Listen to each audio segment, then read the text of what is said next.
Good morning from Oxford and London, and good afternoon from Hong Kong.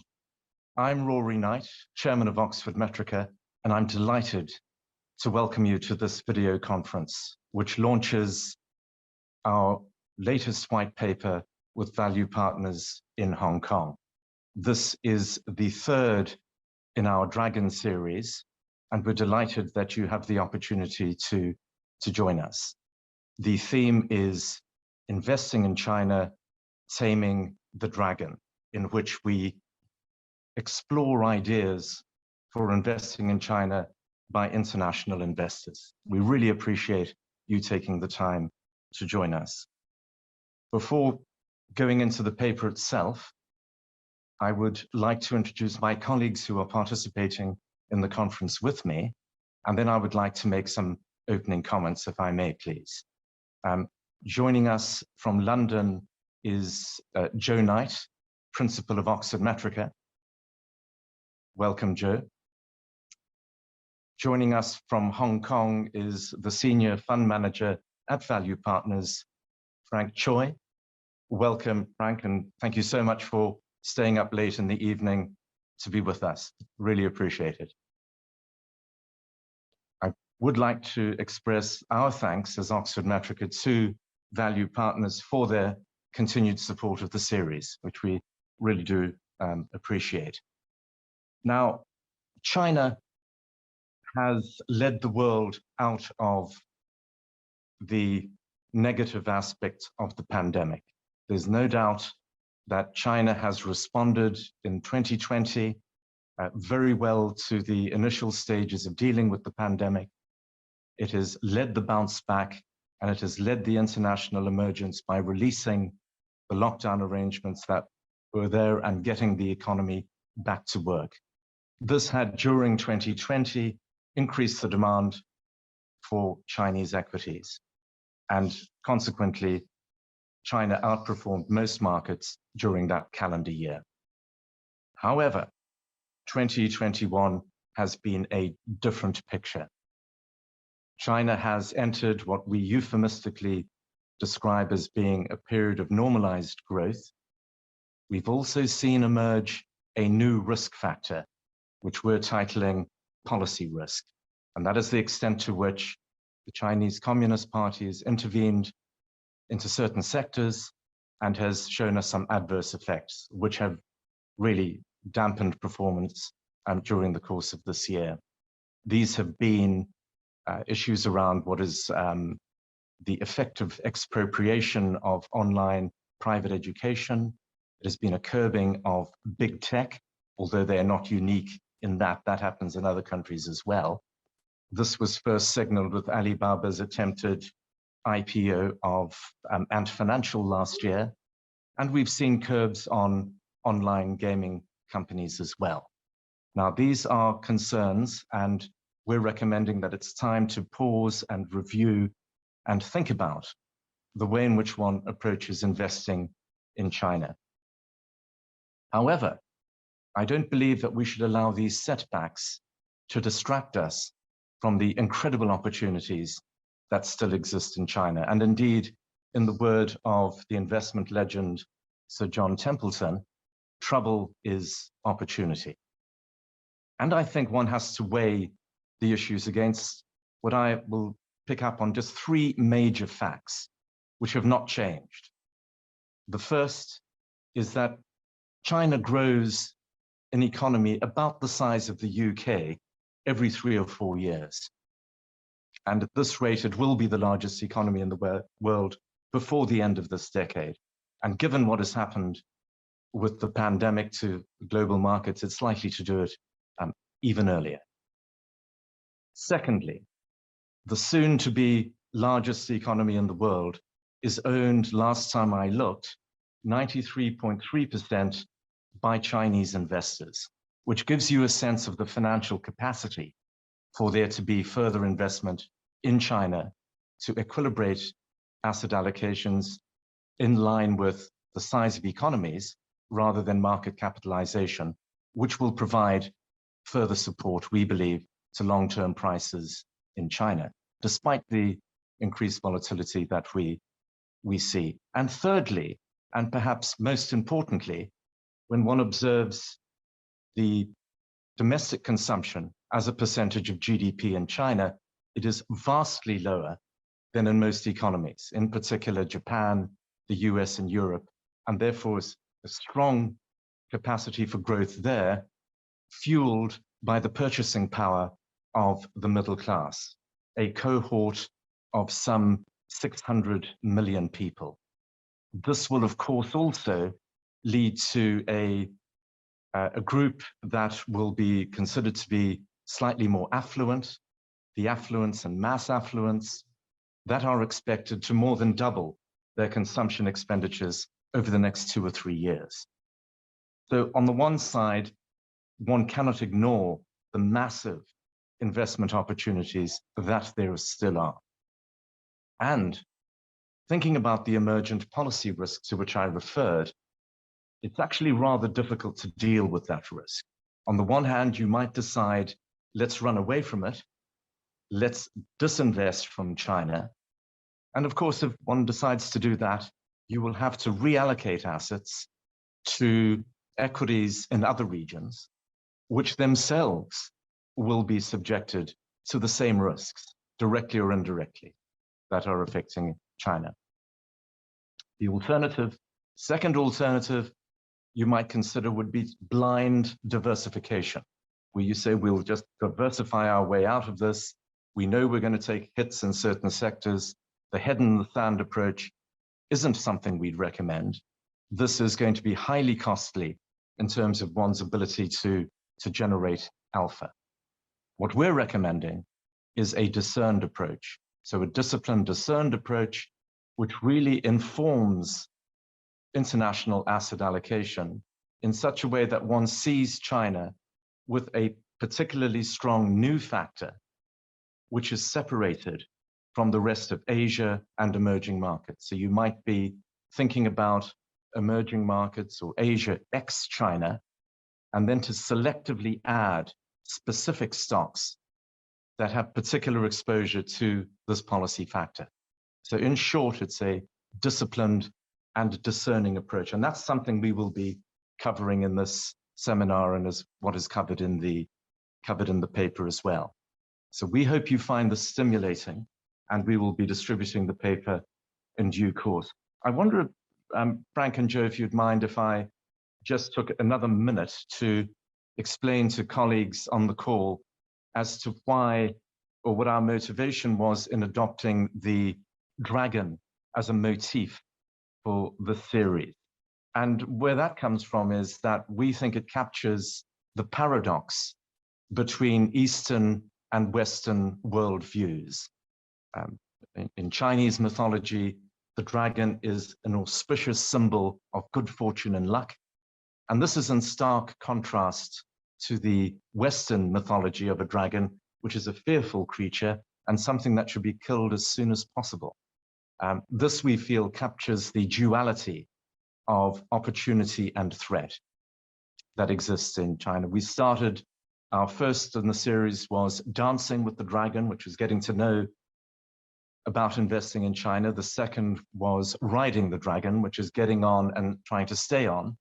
And the third one is Taming, which is reflective of our view of this cautious, discriminating, discerning approach with a lot of discipline. And to implement that, we feel that you really do need ears and eyes on the ground, which is what Value Partners' strength actually is. But the premise of the paper, in terms of that duality of opportunity and threat, is that we believe that China continues to be more opportunity than threat. Now, if I can go to the order of business, we will move from myself to invite Joe to give us the structure of the paper and give us some metrics of performance. We will then pass on from Joe to Frank in Hong Kong, who will take us through some of the investment themes that we cover in the paper. And then we will provide some time for fielding any questions that you may have passed through to us. So I will pass over to Joe, but while saying again, you will be getting copies of this paper within 24 hours. Really appreciate your participation. Joe, may I invite you to take us through the structure of the paper and metrics of performance, please? Thank you, Rory. Well, I'm excited to introduce our most recent white paper, Investing in China, Taming the Dragon. As Rory mentioned, this is the third in the trilogy of white papers between Oxford Matrica and the Value Partners Group. The previous two papers really focused on the dynamics of investing in the Chinese equity markets for international investors and debunking some of the myths associated with investing in China. This paper focuses more around the strategies and the investment outlook in the current economic climate. The paper firstly provides a background to the recent developments in the Chinese markets and what we coin the return to normalization for China. The paper then provides insights into portfolio implementation and analyzes the pros and cons between either investing in China via a global emerging market passive strategy or using an active China carve-out. Subsequently, the paper analyzes a particular strategy that we feel is well positioned in the current climate, and that is the Asian dividend strategy, and analyzes some of the fundamentals supporting such a strategy. And finally, we look at three sectors we feel will outperform in the near term. That's namely the consumption upgrade, financials and the wealth management sector, and technology, hardware, and semiconductors. Frank will touch upon all three of these sectors, as well as the dividend strategy, over the course of the webinar. But before handing over to Frank, I just want to touch upon some broad equity market performance. As Rory mentioned, 2020 was a particularly strong year for the Chinese equity markets as they emerged from the pandemic ahead of the West, with the MSCI China actually ranking second in dollar terms in global equity market performance. So there was optimism that this may continue at the start of 2021. However, 2021, there has been large periods of volatility and periods of stark underperformance, driven primarily down to the China regulatory crackdown and the emergence of the Delta variant, with July being the largest detractor in performance. However, even September, volatility has ensued with the possible Evergrande default and the high levels of debt in the property sector and the spillover effects into the broader equity markets. Slide 1 shows the year-to-date performance for the Chinese equity markets. It shows that the MSCI China index is down just under 17% for the year, and the CSI 300 down 6%, which has been more resilient to the sell-off, primarily because of their reduced exposure to some of the larger technology names listed in the US and Hong Kong. However, what the slide does show is the importance of allocation to sectors and strategies, as the MSCI Asia ex-Japan High Dividend Index is up in over 4% for the year to date in the current economic climate. So it does show the importance of being able to know well the Chinese equity markets and allocate to certain strategies and sectors. I'll now hand over to Frank to provide more detail and color around these strategies and particular sectors. Thank you. Hi, thank you, Joe, and thank you, Rory, for the great introductions. And it has always been our pleasure to be able to share the same platform to update our investment views, as well as the market updates with Oxford Matrica. So I think as for what Joe had just mentioned about the Chinese equity market, obviously the policy announcement has been the key driver driving the recent market volatility, and that has been on the headline news for quite some time. Just before I go into in more specific views and details about the policy announcement, I would just like to quickly share about the developments of the Chinese economy, the evolutions from the past 50 years, and that will actually help us to understand more about the developments of all these policy-related matters. So if I may just go into quickly about the economic structure in terms of the employment as well as the GDP contributions from early 70s to present, you could see there's a huge change in the last 5 decades in which in early 90s, we were seeing much of the SOEs, such as the upstream sectors, oil, telcos, a lot of the metals, commodities related, dominating the capital market. In 2000, it was more about China joining the WTO and become the world factory, manufacturing a lot of lower end value chain products such as textile, such as toys, electronic related consumer goods. And towards the late 2000s, we were actually seeing the rising middle class driving a little bit of luxury spending in auto sectors and property sectors. And at present, we're looking at technology, internet, e-commerce, all this kind of GDP contributor, which they are actually making a substantial parts of the GDP components.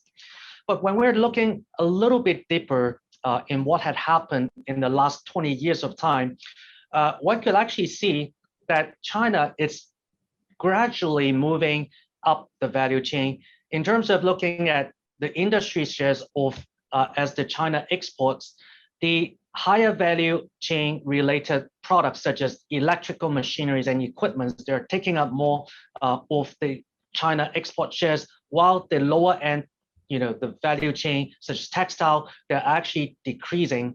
And as well as looking at the employment sectors on the right-hand side, you could see the manufacturing number of people that are being employed in that specific sectors are declining from 2013 to 2018. And on the contrary, we're actually looking at the services related sectors picking up a lot of the employment. And I believe the high productivity services related jobs and market sectors will continue to drive the employment. So what we're seeing from these past decades is China has been really focusing on doubling the GDP and income per capita growth in the last 10 years. So we're talking about 2010 to 2020, and that has been explicitly mentioned by China government officials, many times during that period. So it actually take a lot of focus and efforts to achieve that doubling GDP targets in the past 10 years specifically. And that has been benefiting a very specific group of sectors and people, and also empower a lot of specific large corporations. But at present, we are entering a different phase of the growth agenda of China. And I think this has been further reviewed from the last year's 14th five-year plan. Can you go to this next slide, please? It's not working. Yeah, so when we're just looking at the 14 five-year plans, I think it's a very broad sectors. I think market news has covered a lot of these respective subcategory of growth agenda, but in one sentence, China is looking for quality growth. And from that perspective, they're actually referring to sustainability and also balanced approach in terms of driving the growth in the next 5 years or even decades of time. So sustainable, in fact, it means China needs to move up the value chain by doing more innovations in technology sectors, localizing respective higher end innovations. And secondly, we're also looking at riding on the domestic rising middle class to drive a domestic consumption-driven economic growth model. And thirdly, is about the developments of the Sino relationship between China and the US since 2018, that China has speeded up in terms of localizing the technology components just to ensure there's a self-sufficiency. Sustainability actually refers to these three categories, and the second one is the balanced approach. That means it opens more door for wider group of people to benefit and enjoy the economic growth, and that means they are trying to improve the inequality that was created from the past, as very little specific group of people benefit from the economic growth, but not the larger populations. And that being said, we're actually looking at a wider and a much massive scale to roll out this policy. And from the Chinese government perspective, they want to take a more preemptive control and make sure there will be control measure to implement all these policies smoothly. And this is the reason why, next slide, please, that we're seeing the terms of common prosperity and self-sufficiency lately. I think from my perspective, market actually has been talking about the antitrust, anti-monopoly, and this is part of the ingredients to drive the quality growth. And market generally perceive this is the Chinese government is trying to prioritize the tightening as well as the structural reform over growth. I do not think that will actually be the case because I think for structural reform, tightening, and growth, they can coexist. They are not specifically mutually exclusive. What I'm saying that is, this is more of a preemptive measure just to ensure all these policies can be rolled out more smoothly and to prevent, most importantly, the systematic risk.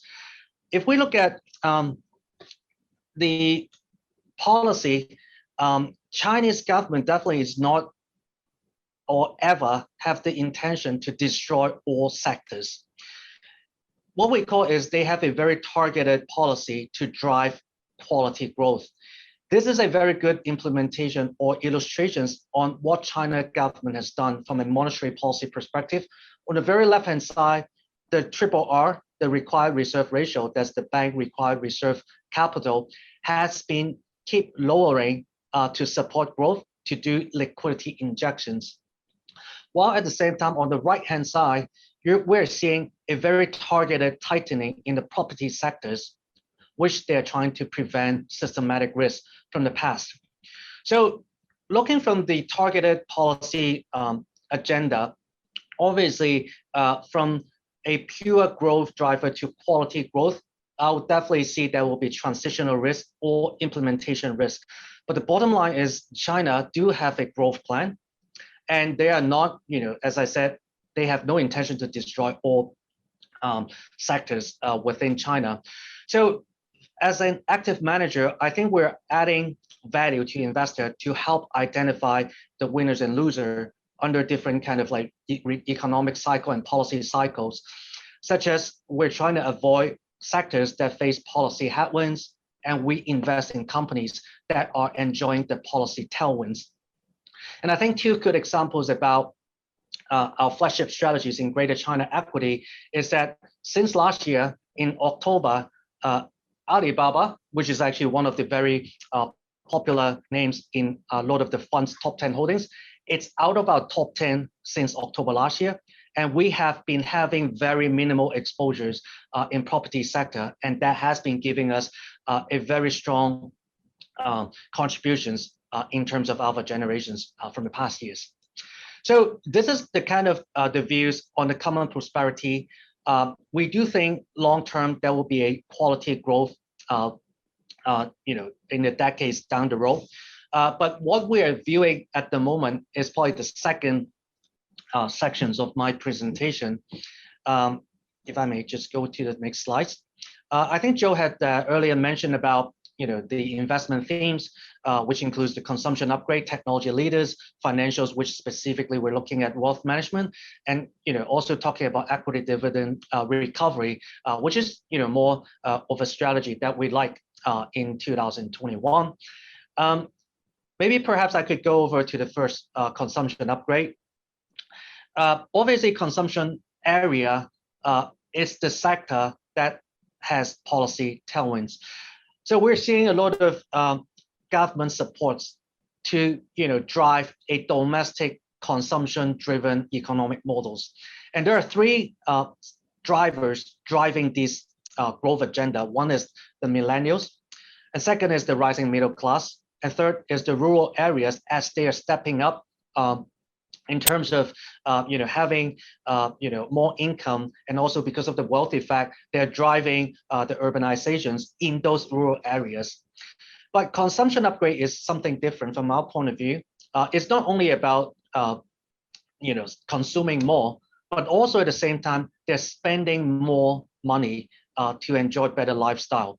So millennials obviously has been one of the category that they're willing to spend more. Middle class and rural areas, they are more driven by the wealth effect that when they get more income, they're willing to spend more.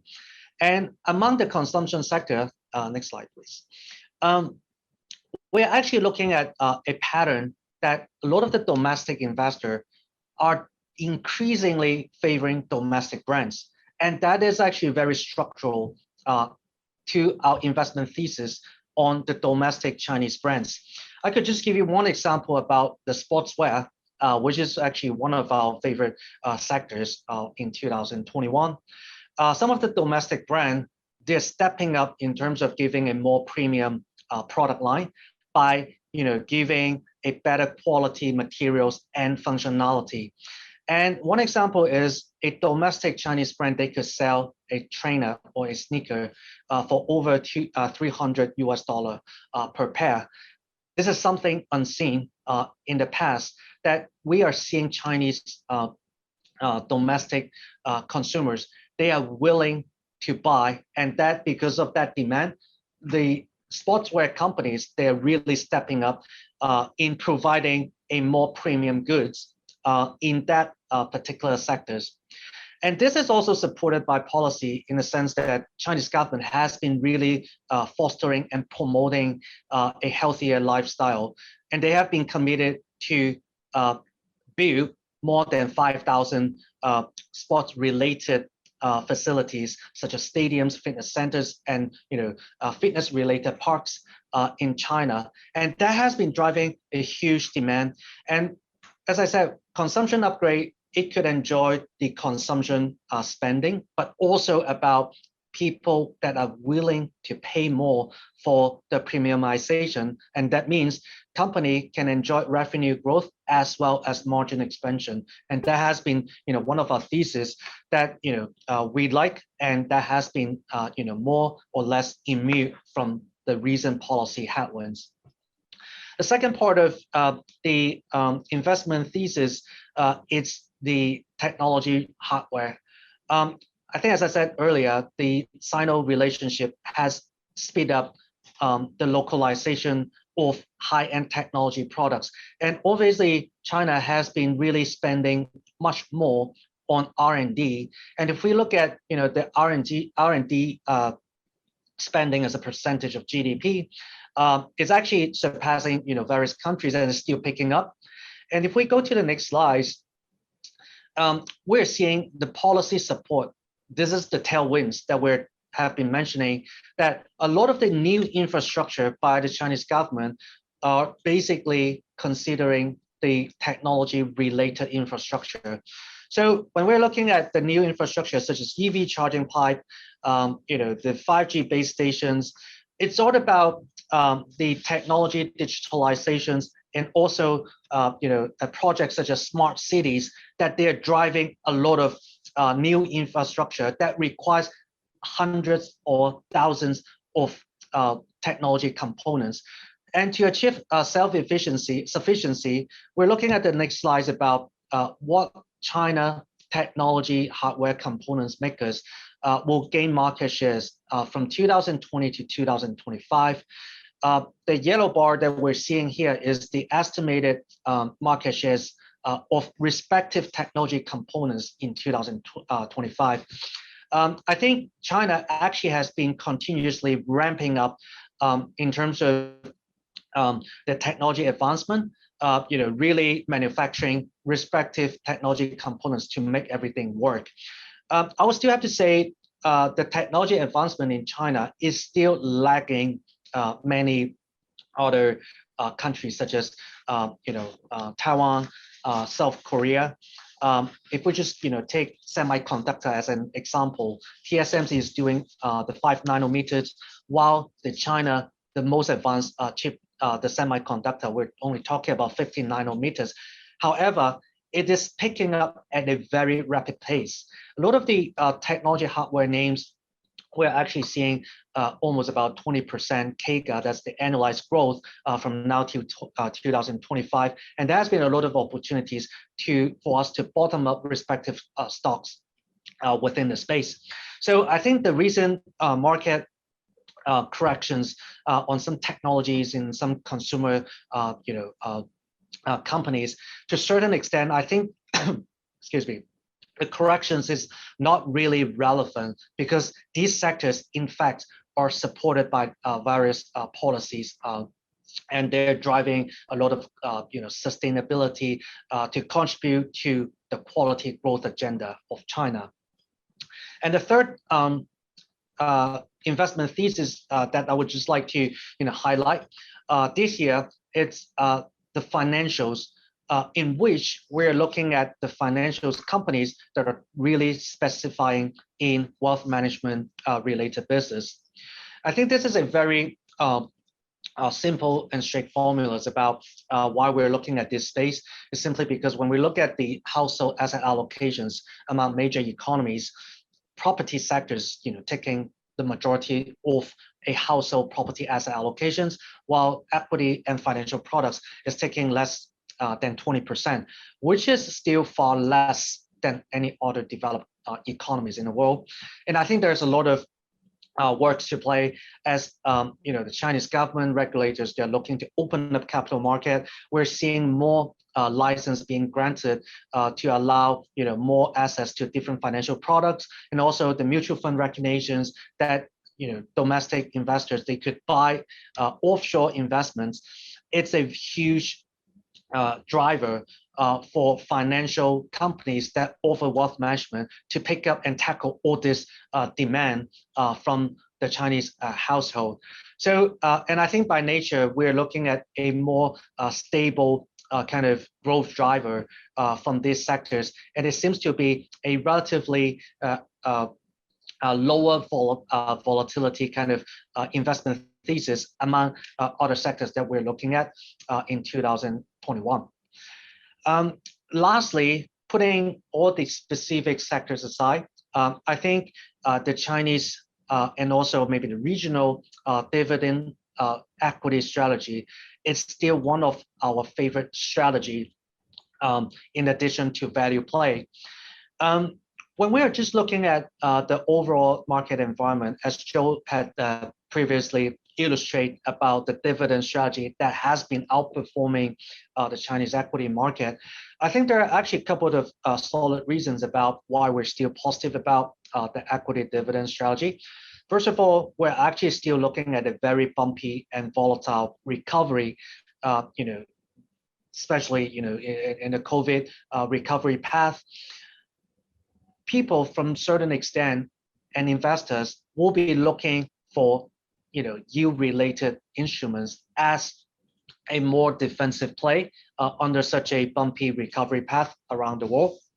And secondly, even we're anticipating earlier than expected interest rate hike, we still expect the interest rate level is still staying at the historical low level, and that has been driving the appetite for dividend yield.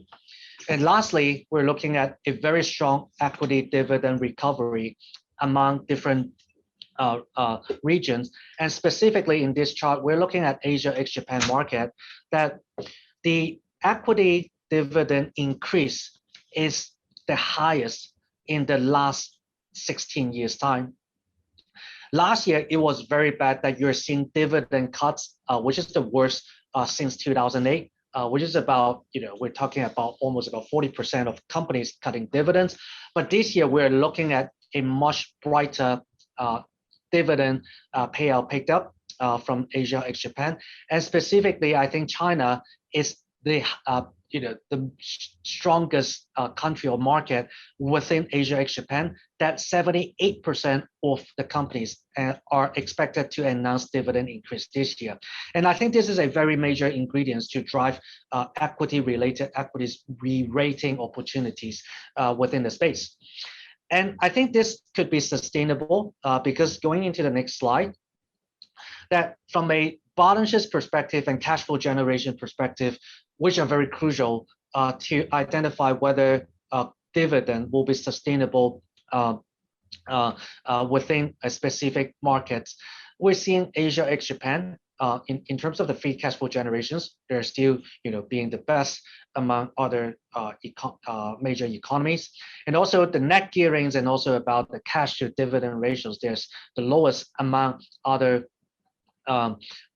markets. And that means we're looking at a very unlikely situation that these companies will be facing financial pressures and literally have to cut their dividend. So I think we have just come across with different investment sectors and strategies. I think for this year, it's a bumpy and it's a challenging market environment because of the policy announcement, because of different COVID recovery path that are being very uneven across different markets. And I think active manager like us would be tested, but also at the same time able to deliver and add value to investors by avoiding companies that will actually suffer from under this kind of market environment, and select companies that will benefit from policy announcement and respective earning strength. So I think I'll just give a pause here and see, and I could open the platform for questions. Great. Well, thank you very much indeed, Frank and Joe. That was a tour de force and reflected much of what is in the paper. We will, of course, be providing copies of the paper after the session. But I'm receiving a number of questions here, Frank. Just wanted to, we'll pick out some of them in the interest of time. But really, what the first one, a bit of a difficult one. Given the scale and attention that Evergrande is getting, the scale of its debt, would a default by Evergrande, do you think that would trigger a systemic risk for China? That's from one of our participants. Yeah, well, obviously, the property sector, specifically Evergrande, is being on the headline news. It has been driving a kind of like a spillover effects on volatility picked up in Chinese equity market. I think if you look at the numbers, it does look very worrying because Evergrande has outstanding loan of that is amount to 1.97 trillion RMB, if I remember correctly. That's equal to about $300 billion worth of debt. And as I mentioned earlier, if we look at the property allocations for individual household in China, it takes up 60%, which is the biggest asset class in every single household in China. And obviously the GDP components, property sector is actually one of the largest. So just looking at all these factual things, it does look very worrying. From my views, however, I hold quite a different views in terms of having a bubble burst, or it will carry a very significant systematic risk. I think first of all, I could give you a couple of reasons behind that. First of all, I think this is an intended actions by the Chinese government. Property tightening. Just before I go into this, we don't hold Evergrande in our portfolio. So this is something that's, just to begin with. We actually have been seeing a lot of tightening measures in property sector in the last 2 to 3 years' time. Especially since last year, Chinese government has already announced the 3 red lines policy that is looking to improve the property sector's balance sheet strength and also to deleverage the sector. The only 2 companies that actually falls below these 3 red lines, one of them is Evergrande. So that means out of the 50-ish property developers in China, a lot of them are actually still having above the threshold. That means they are in the fairly kind of like safety zone in terms of the balance sheet quality and as well as the leverage. So there are, Evergrande is one of the 2 outliers under this radar. So we could certainly think there will be some actions going into, to fix and resolve the balance sheet issues about these two names. And secondly, when we're looking at the whole China property sectors, I think even if Evergrande would default or unable to pay respective deadlines, coupon payments, or the debt, there are a couple of solutions, or I wouldn't say solutions, but methods to ease or to resolve the problem. China property sector actually has been seeing very tightening measures, and that means it could also, kind of like loosen up to help by lowering or by granting more mortgage and financing channels to property developers. This is first thing.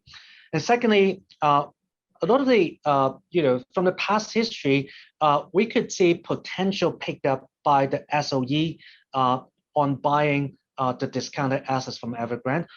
And Chinese government, we believe, will actually deliver the unfinished projects just to ensure there won't be any systematic risk. Because at the bottom line case that we have been mentioning about the policy growth agenda is quality growth, sustainability, improve inequality, and also to be really having a balanced wealth distributions among all the citizens in China. So I think to a certain extent, this is going to be a very individual one-off instance, and there will be different ways to resolve. And I think the outcome will eventually be property sector will continue to see the leveraging policy agenda. That's the first thing. And secondly, we continue to see the property prices will continue to be well, controlled by the policymaker. So which means very likely that we will continue to underweight the sectors in which our flagship value strategies in China have zero real estate exposures in the meantime. And we have been underweighting the real estate sectors in the last couple of years of time. So yeah, hopefully that helps. Good. Well, thank you, Frank. We've got a lot of questions, so I'm going to apologize to our participants for not being able to cover all of them. In fact, we'll just take one more, just briefly, just in the interest of time. And it's a really tough question from someone who's saying, do you think China will actually stop intervening? Will it stop these tightening policies? Are we through the worst, and is it going to be calm water from here on? Sure. Okay. So first of all, I think this will continue, but it's not necessarily a bad thing. I think this is not something new about the Chinese government interference, from the history, especially when they're going through the structural reform. And I think any other country, such as, in the developed markets, there's still, also a lot of related policy, in the e-commerce sectors to ensure there's, no, monopoly risk. But I do understand the concerns on the intensities of the government interference. But when we're just looking at, the government growth agenda, they are always, from the last, few years of time, they have been looking to address the potential issues coming out from the growth areas. In the last decades, we were seeing, because they're driving growth, and there has been a lot of, infrastructure, property developments driving the overcapacity in the commodity-related sectors. So that's what we're seeing from 2013 to almost 16 to 17. We've been seeing a continuous shutdown of the metal commodities, steel mills in the northeast part of China, and I think to a certain extent that is a preemptive measures that they create some problems and they fix it preemptively. And this is also the same as the property sectors that we're seeing, extensive, level of leverage, and they're going through deleveraging by seeing tightening measures. I think to a certain extent, it is important and crucial to avoid policy headwinds, because as I said, there will be transitional and implementation risks. when there's a government interference. But the bottom line is still that China has a growth agenda, and the quality growth would eventually be beneficiaries to investors over the long term. So I think during this period of time, it is the best strategies to look at companies that is still benefiting from policy tailwinds. So that hopefully would help. Excellent. Well, thank you so much, Frank. Really good on-the-spot answers there to tough questions. Well, it remains for me now, I think, to wrap up the webinar. Thanks to Joe and to Frank for a fantastic presentation. As I said to all of you that have joined us, we really appreciate your time. We've gone slightly over advertised time, but such was the interest. And I'm glad that we could get to one or two of your questions at least. Please look out for the paper which will be sent through to you in the next 24 hours or so. So I will just now bring the webinar to an end and wish you all the best of success and excellent and profitable investing. Thank you all very much indeed. Thank you. Goodbye. Goodbye now.